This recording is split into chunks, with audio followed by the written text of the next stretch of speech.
Have you ever moved into a neighborhood so picture perfect it felt like a dream, only to discover a tyrant hiding behind the manicured hedges? That's exactly what I walked into when I settled in Willowbrook Loop, where Karen Henderson, our HOA president, ruled like a dictator with a clipboard. Her son's vandalism and her desperate defense led to police lights flashing across our quiet street, and handcuffs clicking on a teenager who thought he was untouchable. How did one family's reign of terror spark a community uprising that left them humiliated and homeless? Buckle up, this saga of broken windshields, bold lies, and justice served will keep you hooked until the final gavel falls. I'm Jake Morrison, a 32-year-old software engineer who traded cramped apartments for my first house 3 months ago. Willowbrook Loop was everything I dreamed of: neat lawns, blooming flower beds, and a quiet corner where I could code in peace. The neighborhood gleamed like a real estate brochure, with decorative stones lining the pots and seasonal wreaths. On every door, I'd spent years saving for this 3-bedroom haven, tucked near a nature trail where birdsong drowned out city noise. Last Ramadan, I joined neighbors for an iftar, laughing as kids played a cricket match in the street, their shouts echoing under the stars. It felt like home, but behind the blooming hedges lurked Karen Henderson, the HOA president who ran Willowbrook. Like her personal fiefdom, Karen, early 40s, dressed like she was perpetually auditioning for a corporate boardroom, iron blouses, pearl earrings, skirts crisp enough to cut paper. For 6 years, she'd wielded her HOA presidency like a scepter, enforcing rules with a zeal that bordered on obsession. Her son, Derek, 17, was her shadow, a sullen teenager with a penchant for trouble. His truck a battered monument to recklessness, often parked half on their lawn, mud-caked and missing a headlight. Karen's face tightened whenever his name came up, her control fraying at the edges. From the moment I moved in, she marked me as an outsider, a newcomer who didn't bow to her authority. 2 days after I settled in, Karen knocked, clipboard in hand, her smile as warm as a tax audit. "Mr. Morrison, your car is angled slightly in the driveway," she said, tapping her pen. "It disrupts the street's uniform appearance. We have rules." I glanced at Derek's truck, a mess across the street, but held my tongue. I straightened my Honda Civic, thinking compliance would keep the peace. Then came the complaints. My garbage bins were visible past 8 p.m., my marigolds were non-compliant colors, my mailbox too reflective. One evening, I caught her photographing my mailbox at dusk, her flash glinting like a warning. That's when I installed security cameras, not paranoia, but protection. The real trouble hit one night with a crash that jolted me from sleep.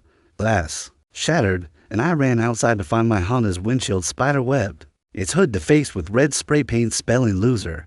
My cameras caught Derek, hoodie up but face clear, paint can in hand, smirking as he fled. My blood boiled, but I stayed calm.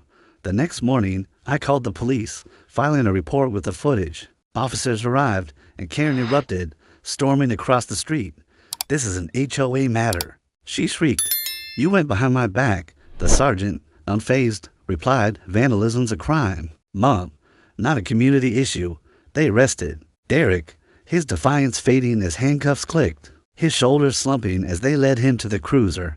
Karen's glare burned into me, but the neighborhood was waking up. At the community center's next meeting, I stood, heart pounding, and presented the footage. Neighbors, silent for years, found their voices.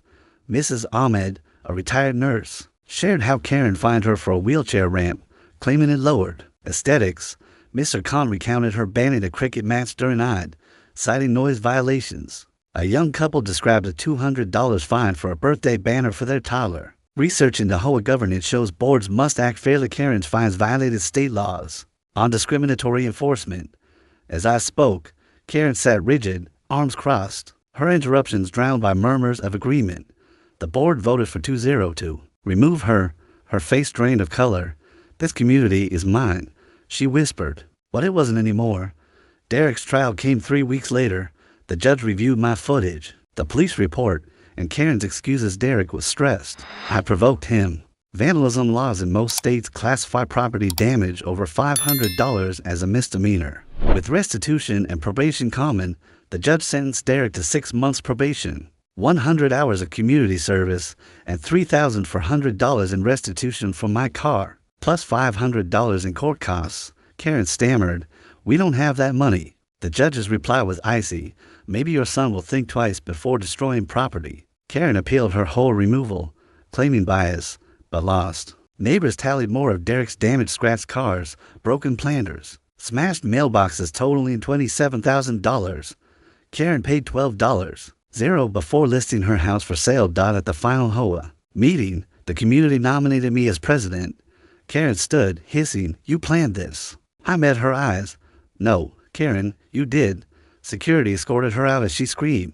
Derek served his hours cleaning public gardens, some he'd vandalized, under my watch as the new community service coordinator. Karen's house sold 6 months later. The foreclosure signed a quiet epitaph.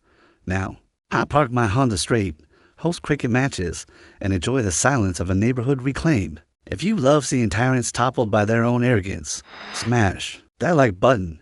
And if you're hooked on stories where justice restores the peace, subscribe. You won't believe what's next.